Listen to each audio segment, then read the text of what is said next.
want to wax philosophic for a moment. What exactly is an employee?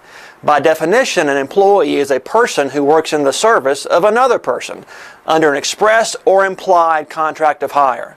The employer has the right to control the details of the employee's work performance, things like work hours.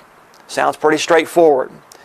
Why do I ask this? Well, there are 27 primary federal laws, 22 North Carolina laws, and thousands of regulations that control the employer-employee relationship. Now, most of these laws require compliance when you have a certain number of employees. This came to light most recently with the ACA and the 50-employee rule and the 30-hour rule. So again, employee work hours. Sound simple, but can be very complicated. Now, the laws vary in how they define employee, for example.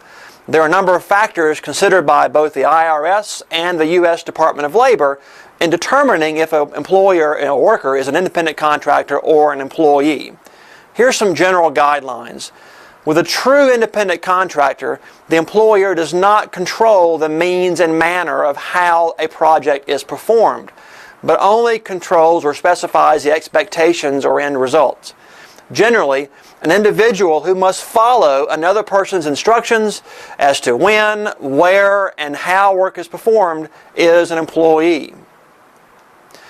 A true contractor has a viable business concern typically. They have the opportunity to make a profit or loss, and they provide that same service to other employers. Individuals who work exclusively for one firm are generally employees. Core business functions.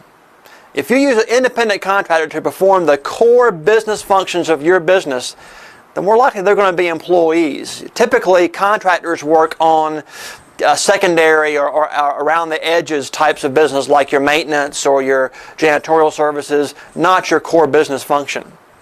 Then you add in other categories of people like agency temporaries and interns and employees of professional employer organizations or PEOs and etc. This simple term can become complicated when you're trying to figure out how many employees do I really have. And what about work hours? Do I include time that hourly employees work at home that I've not authorized them to do so? What about donning and doffing uniforms or cleaning up or taking showers? What about time spent training and going to meetings or lectures? What about sick time and vacation, holidays, inclement weather, other PTO time, on-call time, travel time, and on and on? These seemingly simple terms continue to befuddle employers. In fact, of the 10,000 calls we receive every year into our advice and resolution team, the number one call reason relates to wages and hours. And unfortunately, non-compliance can really sting. Independent contractor and working hours types of issues normally involve classes of people, and the fines can be quite substantial. So, if you're struggling with these terms, employees, working hours, or frankly any other type of wage and hour issue, a resolution is only a phone call away. Just call our advice and resolution team and we'll be happy to help you. Thanks and have a good day.